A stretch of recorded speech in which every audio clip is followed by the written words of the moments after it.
आपके लाइफ में कोई ना कोई छोटे या बड़े ड्रीम्स या गोल्स तो होंगे ही। और आपने कभी ये सोचा है अगर वो अचीव ना कर पाए तो और क्या ऑप्शंस है? हेलो एवरीवन, मेरा नाम जय ठाकुर है और बाय प्रोफेशन मैं एक एनालिस्ट हूं और पिछले 10 वर्षों से फोटोग्राफी भी प्रैक्टिस कर रहा हूं। बचपन से ही मुझे कई कई चीजें एक्सप्लोर करने का बड़ा शौक रहा है, चाहे वो थिएटर हो, सिनेमा हो, पोइट्री हो, मार्शल आर्ट्स हो या फिर बाबूजी की हेल्प करना हो घर पे, there by taking care of his cows, या फिर पान की शॉप पे बैठ। और उन चीजों से मुझे बहुत चीजें सीखने मिली है। और आज मैं आपके सामने अपने लाइफ के ऐसे ही एग्जाम्पल से जितनी भी लर्निंग है वो शेयर करूंगा।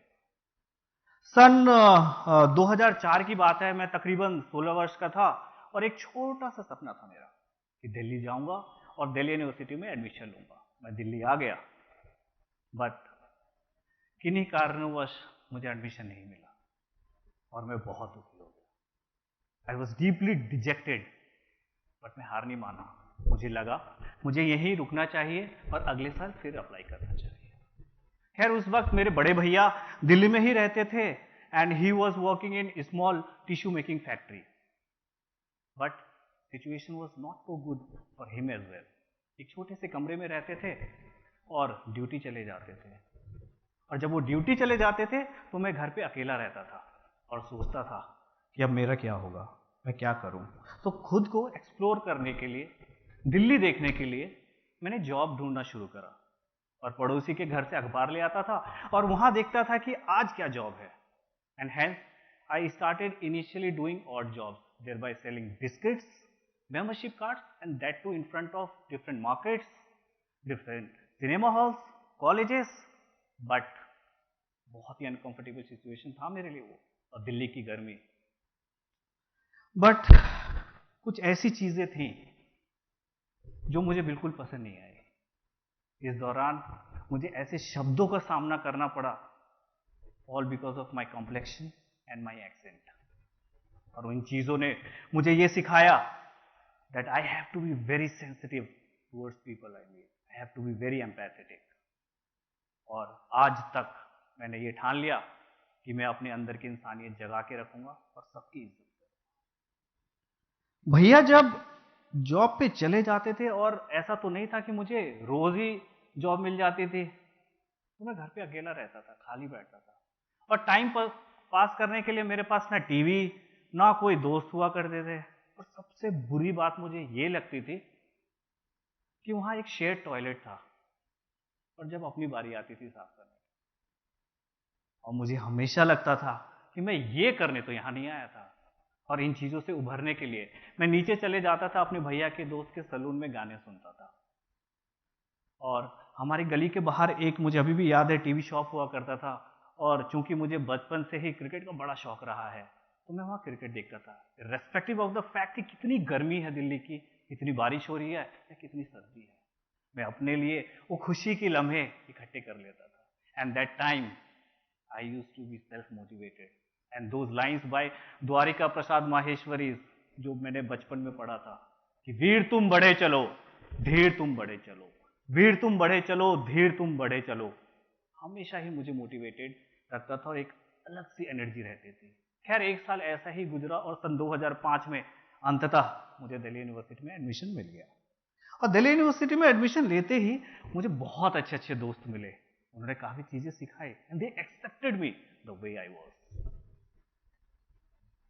irrespective of my accent, my social status और my color। मेरी एक मजबूरी थी, मेरी जो कम्युनिकेशन थी बहुत ही बुरी थी, and they taught me how to talk properly, how to dress properly. तो ये दोस्तों से चीजें सीखने मिली। और सबसे इंटरेस्टिंग चीज मैं आपको बताऊं, मुझे थिएटर सोसाइटी में अपने आप को एक्सप्रेस करने का मौका मिला। और वहां जब भी मेरे सीनियर परफॉर्म करते थे तो मुझे लगता था ये जो हजारों की तादाद में लोग आए हैं, काश इसका एक तिहाई या एक चौथाई लोग भी मेरे लिए ताली बजाए तो कितना मोटिवेशन मिलेगा। खैर, 3 साल बीत गए and let me tell you, I was heading that theatre society and it's all because of continuous practice, discipline and perseverance. अपने आप को पुश किया मैंने और तब जाके मुझे वो मौका मिला। और कुछ इस तरह से मेरी ग्रेजुएशन समाप्त हुई और पोस्ट ग्रेजुएशन मैंने एडवर्टाइजिंग में करा। पर कुछ वक्त तक मैं एडवर्टाइजिंग में काम करते करते मुझे महसूस हुआ कि इतने पैसों में यहाँ सर्वाइव करना तो बहुत ही डिफिकल्ट है। And hence I shifted my career from advertising to corporate. और कॉर्पोरेट में कुछ सालों तक काम करते करते मुझे ये लगने लगा कि कहीं ना कहीं मेरी लाइफ तो सेटल हो गई है, पर मुझे खुशी नहीं मिल रही। मुझे अपने लिए कुछ करना था, कुछ कंस्ट्रक्टिव, कुछ क्रिएटिव, जिससे मुझे बचपन से ही खुशी मिलती थी। 2012 की बात बताऊं, लगभग मैं 25-26 का होऊंगा और मेरे एक जूनियर का कॉल आया, भैया एक फिल्म की ऑडिशन है, आप आएंगे? खैर मैं चला गया, मैंने ऑडिशन दिया। लगभग 2 महीने बाद मेरे पास कॉल आया कि सर आपका सिलेक्शन हो गया एज अ जूनियर आर्टिस्ट। और वो फिल्म थी नेशनल अवार्ड विनिंग फिल्म भाग मिल्खा भाग। और वहां पे पहली बार मुझे डायरेक्टर साहब से क्रिएटिव फील्ड में डायरेक्शन मिला। उनसे मैंने पूछा कि सर कैसे करना है, एंड ही सजेस्टेड मी कि बेटा अगर क्रिएटिव फील्ड में कुछ करना है तो आपको शुरू से शुरुआत करनी पड़ेगी। And hence when I came back to Delhi, मैंने सबसे पहले एक फोटोग्राफी वर्कशॉप करा, क्योंकि मैं वर्किंग प्रोफेशनल था और मेरे पास इतना टाइम नहीं था कि मैं रेगुलर फोटोग्राफी कोर्स करूं। And hence I started practising on my own. और मुझे अजीब सी खुशी मिलने लगी, एक सेटिस्फैक्शन मिलने लगी। बट वहां दिक्कत ये थी, समय का अभाव। एंड बिकॉज मैं अपने ऑफिस में व्यस्त रहता था, what I did, I started practising in the morning before office and on weekend. And this is how I have been managing my work and life and passion together for last so many years. Photography के संदर्भ में बोलूं तो शुरुआती दौर पे बड़ा difficult था मेरे लिए, क्योंकि कोई प्रॉपर गाइडेंस नहीं था। कई लोगों से मैंने बात भी करी, पर उनसे ज्यादा मुझे सपोर्ट मिला नहीं। That time my source of inspiration was again cinema, magazines, internet. उनके बलबूते पे मैं करता रहा और सीखता रहा। पर कहीं ना कहीं दिल में मलाल हमेशा ये रहा कि ठोस रूप से एक मेंटरशिप मिल जाता तो बात ही कुछ और। खैर प्रैक्टिस तो करना था और प्रैक्टिस करता रहा मैं, और finally I met my mentor. और उनसे सबसे अच्छी चीज मुझे 2 चीजें सीखने मिली। पहली चीज ये, slow down, enjoy your life. आप जैसे हो, जैसे रहन सहन है, आपका जैसा लहजा है, वो आपके काम में दिखना चाहिए। और दूसरी, स्ट्रेस मत पालो, बिल्कुल नहीं। स्ट्रेस एक छोटी सी बीमारी जैसी है, जो आज है कल नहीं है, और परसों वापस आ जाए, तो भूल जाओ स्ट्रेस।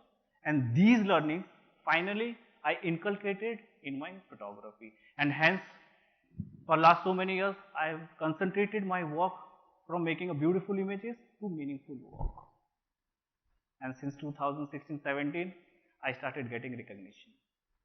शुरुआती तौर पे नेशनल ज्योग्राफी की एक एनुअल कॉन्टेस्ट होती है, वहाँ पे मैं विनर था। साहापीडिया से मुझे कमीशन काम मिला, जहाँ पे मैंने पोर्टस कम्युनिटी पे काम करा। रिवर कंजर्वेशन पे कई सालों से मैं काम कर रहा हूँ, जिसकी बदौलत मुझे गवर्नमेंट ऑफ इंडिया जल शक्ति डिपार्टमेंट की तरफ से वाटर हीरो का खिताब दिया गया। और मैं आपको बता दूं, आज मैं अपने आप को बहुत ही भाग्यशाली बोलूंगा कि एमएक्स प्लेयर वेब सीरीज में मुझे काम करने का मौका मिला। बट कभी भी लाइफ के किसी भी मोड़ पे मैंने ये नहीं सोचा कि ये उपलब्धियां काफी है मेरे लिए। मुझे लगा अब क्या, ये मोटिवेशन थी मेरे लिए, ये मोटिवेशन ही रहनी चाहिए। जर्नी शुरू हुई। और फोटोग्राफी के संदर्भ में अगर मैं बात करूं, तो अभी तक जितने भी सब्जेक्ट्स पे मैंने काम करे हैं, उनसे मुझे कुछ चीजें सीखने मिली हैं। सबसे पहली चीज, अपने आप पे भरोसा रखिए। और दूसरी चीज कि आपके पास जितने भी अवेलेबल रिसोर्सेस हैं, उनका भरपूर प्रयोग करके अपने आप को इम्प्रूव करने की कोशिश कीजिए, अपने आप को ग्रो करने की कोशिश करिए।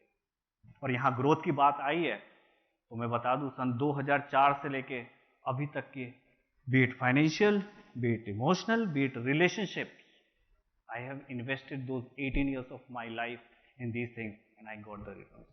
And today, I stand before you very confidently and say that I have grown 1000%. And it's all because I've never given up. मैं कभी हार नहीं माना, मैंने जिंदगी से सिर्फ सीखा है। And with this, I would like to say, you will learn, you will win, you will never lose, my friend. And today, I've been playing simultaneously multiple roles, be it analyst, be it photographer, be it student of life, craft, and above all, partner. और काफी ज्यादा मैं satisfied feel करता हूँ। जब भी मैं bed पे जाता हूँ, बहुत ही कंटेंटमेंट के साथ जाता हूँ। एक अजीब सी खुशी मिलती है और एक सुकून की नींद। और वो इसलिए आती है कि लाइफ के किसी भी पल के अगेंस्ट नहीं भागा हूं मैं, अपने आप को सेल्फ पिटी नहीं करा मैंने। मैं हमेशा ये सोचता था कि जो चेंजेस है, ये चेंजेस काफी खूबसूरत है। चाहे वो बचपन में बंगाली स्कूल से दूसरे स्कूल में आना हो, या क्लास 11th में मिड टर्म से साइंस में आर्ट्स में जाना हो, या फिर 1 साल की देरी के बाद कॉलेज स्टार्ट करना हो, अलग अलग प्रकार के जॉब्स करना हो, या 25-26 की उम्र में फोटोग्राफी करना हो। And with this I would like to say, explore yourself, express yourself, be who you are. और तब आपको लगेगा कि अरे यार, ये कर सकता है तो मैं भी कर सकता हूँ। And this is an inspiration. और इसका मतलब कतई नहीं है कि आप किसी को कॉपी कर रहे हैं। ये जर्नी है अपने आप को समझने की, ये जर्नी है सेल्फ डिस्कवरी की, इस जर्नी है कि आप लाइफ के छोटे छोटे छोटे जितने भी पलों को स्पेशल बनाने की। और ये अगर स्पेशल मोमेंट्स की बात आई है तो मुझे आनंद फिल्म की जो राजेश खन्ना जी ने डायलॉग बोली है ना, बहुत ही सटीक बैठता है यहाँ कि बाबू मोशाय, जिंदगी बड़ी होनी चाहिए, लंबी नहीं। तो सार बस आज इतना सा है कि लाइफ को जिया जाए, उससे सीखा जाए, चाहे जितना भी ज्यादा उतार चढ़ा हुआ है। और लाइफ अगर खुद में एक पैराडॉक्स है तो वो तो पेंडुलम की तरह चलती जाएगी। पर सवाल बस इतना सा है, क्या आप उससे डर जाते हो, हार जाते हो, या उससे सीख के जिंदगी में आगे बढ़ जाते हो। Thank you.